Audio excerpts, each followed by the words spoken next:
Hello to all. तो आज हम चैप्टर 2 पॉलिनोमियल्स एक्सरसाइज 2.2 का क्वेश्चन नंबर 2 करने जा रहे हैं। क्वेश्चन नंबर 1 मैंने पहले ही अपलोड कर दिया है, तो आप लोग वहाँ से जाके डिस्क्रिप्शन में आपको लिंक मिल जाएगा, वहाँ से जाके आप देख लेना।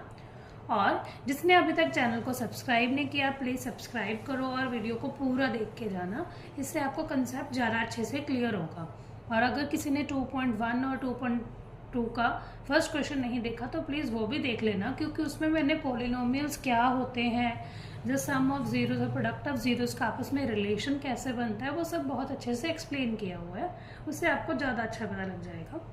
तो अभी के लिए हमारे पास क्वेश्चन है, find the quadratic polynomial each with the given numbers. हमें क्या करना है, ये जो गिवन नंबर्स हैं इनसे एक क्वाड्रेटिक पॉलिनोमियल बनाना है। तो हम तो पहले ही पढ़ चुके हैं ना कि क्वाड्रेटिक पॉलिनोमियल क्या होता है, जिसकी डिग्री क्या होती है, 2 होती है। डिग्री कितनी होती है, 2 होती है, वो क्या होता है हमारे पास क्वाड्रेटिक पॉलिनोमियल होता है। ठीक है, ओके। और क्या था, numbers as the sum of and product of its zeros. मतलब किसी भी क्वाड्रेटिक पॉलिनोमियल को अगर हम सॉल्व करते हैं तो उसकी जो वैल्यूज निकलती हैं, जैसे हमने बोला कि डिग्री 2 है तो 2 वैल्यूज निकलेंगी उस पॉलिनोमियल से।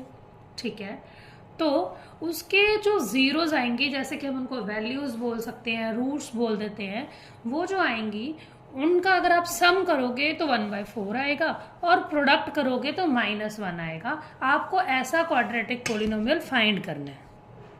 ठीक है, तो उसको करने के लिए करते हैं स्टार्ट। तो सबसे पहले क्या है, उसने बोला कि सम ऑफ जीरोस।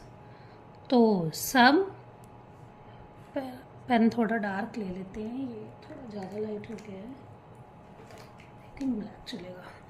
ठीक है, तो सम ऑफ जीरोस,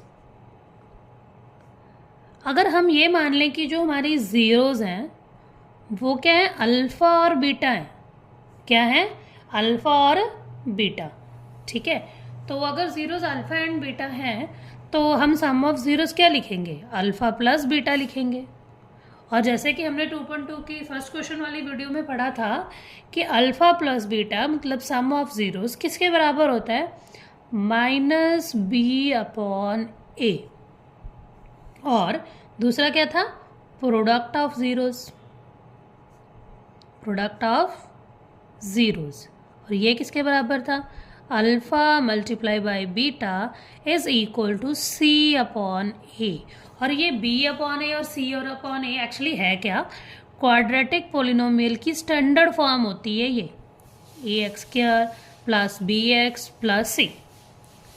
ठीक है, तो जैसे कि यहाँ पे देखिए x² का कॉफिशिएंट क्या है, a है। तो जैसे कि हम देख रहे हैं कि x² का कॉफिशिएंट यहाँ पे a है और x का कॉफिशिएंट b है और कांस्टेंट टर्म c है।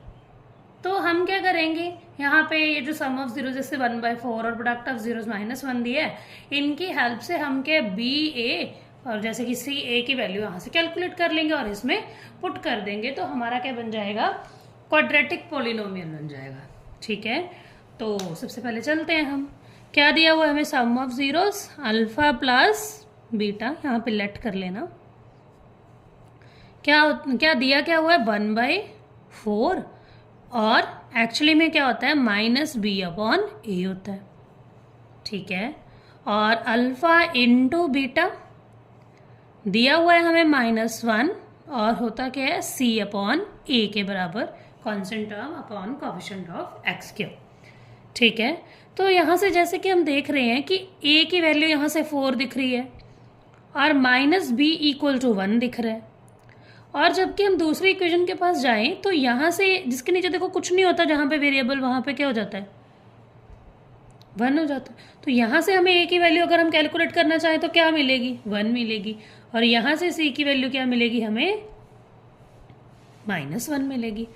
तो हमारा सबसे इम्पॉर्टेंटली काम तो यही है कि जहाँ से हमें a की वैल्यू 4 कैलकुलेट हो रही है उससे क्या करो, जहाँ से हमें a की वैल्यू नहीं मिल रही, कि ये 1 तो हमने लगाया है, यहाँ से वैल्यू नहीं मिल रही तो वहाँ उसको प्रोडक्ट कर दो, मतलब मल्टीप्लाई कर दो। जैसे यहाँ पे ए की वैल्यू 4 है, तो यहाँ से हमें ए की वैल्यू कोई नहीं मिल रही थी, तो हम यहाँ पे क्या करेंगे, 4 को मल्टीप्लाई कर देंगे। मैं अलग पेन से लिख रही हूँ, आप थोड़ा अच्छे से समझ लेना। मैंने क्या किया, -1 था, इसको क्या कर दिया, 4 से मल्टीप्लाई कर दिया, क्योंकि यहाँ से मेरे पास क्या है, ए की कोई भी वैल्यू कैलकुलेट नहीं हो रही थी। ध्यान रखना, आपको डिनोमिनेटर में नहीं मल्टीप्लाई करना है, आपको न्यूमिनेटर में ही जैसे लिखा है वैसे एज इट इज ही मल्टीप्लाई करना। तो अब हम देखते हैं, ए की वैल्यू तो आ गई हमारे पास कितनी, 4, ठीक है, और -b = 1 है, ठीक है, और c अब किसके बराबर दिख रहा है हमें, -1 × 4 मतलब -4, तो c की वैल्यू हमें कितनी दिख रही है, -4, ये थोड़ा okay. c = कितना दिख रहा है हमें, -4। तो अगेन एक बार दोबारा लिख लें। अब ये -b = 1 है, तो माइनस वहाँ क्या हो जाएगा, शिफ्ट हो जाएगा, तो b = -1 आ जाएगा और c की वैल्यू -4 आ जाएगी। तो ये थी हमारी स्टैंडर्ड क्वाड्रेटिक इक्वेशन, तो इसमें फिल कर दें। तो हमारा क्वाड्रेटिक पोलिनोमियल क्या होगा, a 4 है, x² प्लस b -1 है, x plus c constant term है -4। इसको थोड़ा सिंप्लीफाई और कर देते हैं, ये -1 था, ये +1, तो -1 हो जाएगा और ये क्या हो जाएगा, -4। इसको आप ऐसे भी लिख सकते हो, क्योंकि 1 है कोफिशिएंट, तो लिखो ना लिखो, डायरेक्ट ऐसे लिख दोगे तो भी चलेगा। ये आपकी हो गई क्वाड्रेटिक पोलिनोमियल, जो कि हमें इस क्वेश्चन में फाइंड करनी थी। जिन्होंने अभी तक सब्सक्राइब नहीं किया है प्लीज़ सब्सक्राइब करो। चलो हम नेक्स्ट क्वेश्चन पे चलते हैं। तो हमारे पास इसका नेक्स्ट क्वेश्चन कुछ इस तरह से दिया गया है, √2 and 1/3। तो वही हम पहले वाला तरीका लगाते हैं। पहले क्या लिखेंगे, सम ऑफ ज़ीरोज़। ये ना हर क्वेश्चन में आप अगर अच्छे से लिखते हो, जैसे ये जो थ्योरी लिखने वाली होती है, तो इससे क्या होता है, एग्जामिनर आपको मार्क्स अच्छे दे देता है, क्योंकि हमें पता है कि मैथ्स में तो स्टेप की भी मार्किंग होती है ना।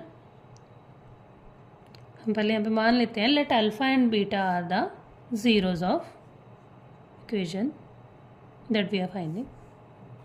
ओके, तो sum of zeros alpha plus beta equal to -b/a है, और दिया कितना हुआ है हमें, √2 दिया हुआ है। कितना दिया हुआ है, √2, ठीक है। तो और प्रोडक्ट ऑफ ज़ीरोज़,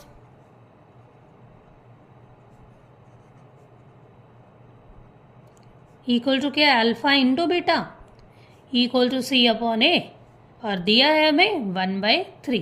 देखो अभी हम पिछले क्वेश्चन में पढ़कर आए थे कि जहाँ से a की वैल्यू आएगी और जहाँ से नहीं मिलेगी वहाँ हम उसको प्रोडक्ट करेंगे। देखो जैसे यहाँ से a की वैल्यू मुझे 3 दिख रही है, c की वैल्यू 1 दिख रही है, यहाँ से -b = √2 दिख रहा है, बट a की कोई वैल्यू नहीं दिख रही। तो यहाँ से मुझे जो 3 मिली थी नीचे वाले स्टेप से, वो यहाँ प्रोडक्ट कर देंगे। तो कितना आएगा प्रोडक्ट करके, ये हो जाएगा आपका 3√2 हो जाएगा ना। तो हम लिखें इसको, a की वैल्यू क्या आ गई हमारे पास 3, b की वैल्यू क्या आ गई हमारे पास, -b की वैल्यू आ गई हमारे पास कितनी, 3√2, और c की वैल्यू तो 1 है ही। तो हमारा क्वाड्रेटिक पोलिनोमियल स्टैंडर्ड क्या था, ax² plus bx plus c। तो पुट करते हैं वैल्यूज़, 3x² माइनस b की वैल्यू है, तो हम माइनस का 3√2 लिख दें, क्योंकि माइनस वहाँ शिफ्ट हो जाएगा इसके पास, और c की वैल्यू 1 है। ये आ गया हमारा क्वाड्रेटिक पोलिनोमियल, क्या आया, 3x² माइनस 3√2x प्लस 1। तो इसका नेक्स्ट क्वेश्चन देखें।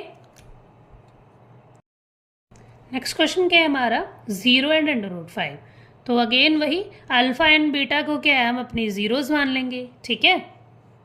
सम ऑफ ज़ीरोज़ लिखेंगे पहले, तो सम ऑफ ज़ीरोज़ क्या होगा, sum of zeros equal to alpha plus beta equal to -b/a, और गिवन है 0। आप सोच रहे हो, आप ऐसे क्वेश्चन भी तो अराइज होता है ना कि इसी को सम ऑफ जीरोज और इसी को प्रोडक्ट ऑफ जीरोज क्यों लिखा। तो अगर हम इस क्वेश्चन की स्टेटमेंट पढ़ते हैं ना तो उसमें लिखा था sum of zero and product of zeros respectively.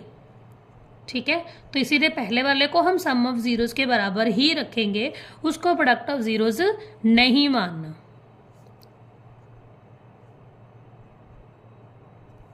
ठीक है, तो देखते हैं यहाँ से। देखो जिस ए की वैल्यू यहाँ से भी कुछ नहीं दिख रही, यहाँ से भी कुछ नहीं दिख रही, तो दोनों में डिनोमिनेटर 1 लगा लेते हैं और डायरेक्टली मान लेते हैं कि ए की वैल्यू 1 है। माइनस बी इक्वल टू 0 है तो सिंपल है कि बी की वैल्यू 0 है और सी की वैल्यू √5 है। तो क्वाड्रेटिक पोलिनोमियल बना दो। क्या था, ax² plus bx plus c। तो we can write it as a की वैल्यू 1 x², b की वैल्यू 0 x प्लस c की वैल्यू √5। देखो 1x² है, जो x² तो एक ही बात है। अब 0x का मतलब तो 0 हुआ, तो हम इस टर्म को ना भी लिखे तो भी ओके है, प्लस √5। तो आपका एक्चुअल क्वाड्रेटिक पोलिनोमियल क्या आ गया यहाँ पे, x² प्लस √5। तो नेक्स्ट क्वेश्चन क्या है हमारा 1 तो सम ऑफ जीरोस आप देख लेना ऊपर से है। पहले आपको क्या करने हैं, अल्फा और बीटा माननी है। सम ऑफ जीरोस मतलब alpha plus beta equal to क्या आ जाएगा, -b/a which is equal to 1 first. तो alpha into beta which is equal to c/a and उसकी वैल्यू भी हमें 1 गिवन है। तो स्टैंडर्ड क्वाड्रेटिक इक्वेशन बनाए हम अपनी, क्या होती है, ax² plus bx plus c। a की वैल्यू 1 है तो 1x², b की वैल्यू कितनी है, यहाँ देखो a की वैल्यू 1 कैसे ली, तो देखो ना यहाँ पे दोनों तरफ से हमें कुछ भी नहीं मिल रहा, तो हमने डिनोमिनेटर में 1 लगाया और डायरेक्टली देख लिया कि a की वैल्यू 1 है। और -b इक्वल टू 1 आ रहा है तो वो -1x हो जाएगा और c की वैल्यू तो है ही 1।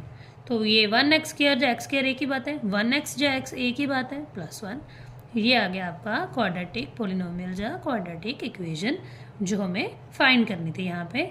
नेक्स्ट क्वेश्चन देखते हैं हम। तो हमारा नेक्स्ट क्वेश्चन क्या है, माइनस का 1/4 और 1/4। तो अगेन क्या होगा, सम ऑफ जीरोस किसके बराबर था, -b/a के, जो अगेन किसके इक्वल है, ये है -1/4 के इक्वल। एंड और क्या दिया हुआ है हमें, product of zeros, product of zeros ये किसके बराबर है हमारे पास, c/a, जिसको हम 1/4 लिखते हैं। और जीरोस को हमें क्या लेट करना है, अल्फा एंड बीटा लेट करना है। तो ये हमारा alpha plus beta some of zeros और ये हमारा alpha into beta product of zeros. तो यहाँ से a की वैल्यू 4 दिख रही है दोनों साइड से, ठीक है, तो ये लिख लेते हैं। -b इक्वल टू -1 दिख रहा है तो दोनों साइड से माइनस कैंसिल हो जाएगा और c की वैल्यू भी कितनी है हमारे पास, 1 है। तो क्वाड्रेटिक पोलिनोमियल क्या था, ax² plus bx plus c। Values put करते हैं, 4x² प्लस 1x प्लस 1। तो इसको ऐसे भी लिखा जा सकता था, 1x है तो हम x लिखते हैं इसको, +1, ये आंसर आ जाएगा। अब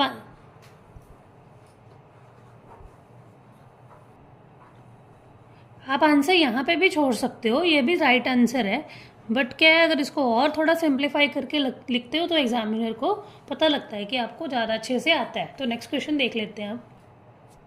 तो ये ना क्वेश्चन नंबर 2 का लास्ट क्वेश्चन है हमारे पास, 4 और 1। तो इसको देखते हैं कैसे सॉल्व कर सकते हैं हम। तो सबसे पहले क्या लेंगे, सम ऑफ जीरोस। पहले तो आप अल्फ़ा और बीटा मान लेना अपने जीरोस, ठीक है।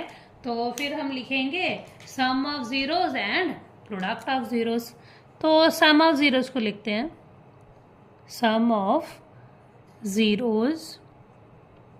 आप भी साथ साथ में कॉपी लेके इसको साथ साथ सॉल्व करते रहो। Alpha plus beta equal to -b/a। और वैसे क्या लिखेंगे इसको, वैल्यू दी हुई है हमें 4 और प्रोडक्ट ऑफ जीरोस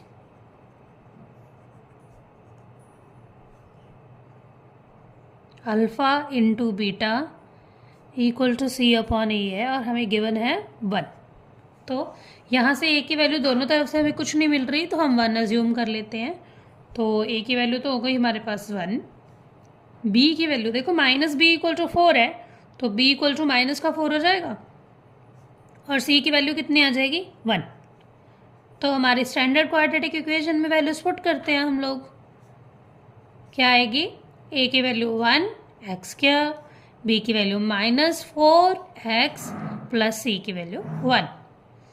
तो अगेन वही 1 लिखें चाहे ना लिखें क्योंकि वो प्रोडक्ट में ही तो है ना उसके साथ। तो ये हमारी स्टैंडर्ड क्वाड्रेटिक इक्वेशन बन गई है इस क्वेश्चन की। ठीक है, तो यहाँ पे क्या है, हमारी ये क्लास ख़त्म होती है। यहाँ पे हमने 2.2 एक्सरसाइज पूरी कंप्लीट कर ली है। अब हम नेक्स्ट वीडियो में 3rd चैप्टर स्टार्ट करेंगे। आपके टर्म 1 के एग्ज़ाम भी तो आने वाले हैं अभी, तो उसकी प्रेपरेशन चल जाएगी आपकी इसके साथ। और जिसने अभी तक लाइक शेयर सब्सक्राइब नहीं किया तो प्लीज़ कर दो। और आपको जो भी चैप्टर की वीडियोस चाहिए आप प्लीज़ कमेंट करो, मैं उन्हीं चैप्टर्स के टॉपिक्स पे वीडियो बना दूंगी। जो आपको कोई डाउट्स हैं तो आप वो भी पूछोगे तो उनके भी सोल्यूशन की वीडियो मैं अपलोड कर दूंगी। Thank you, please do like share and subscribe. मिलते हैं नेक्स्ट वीडियो में।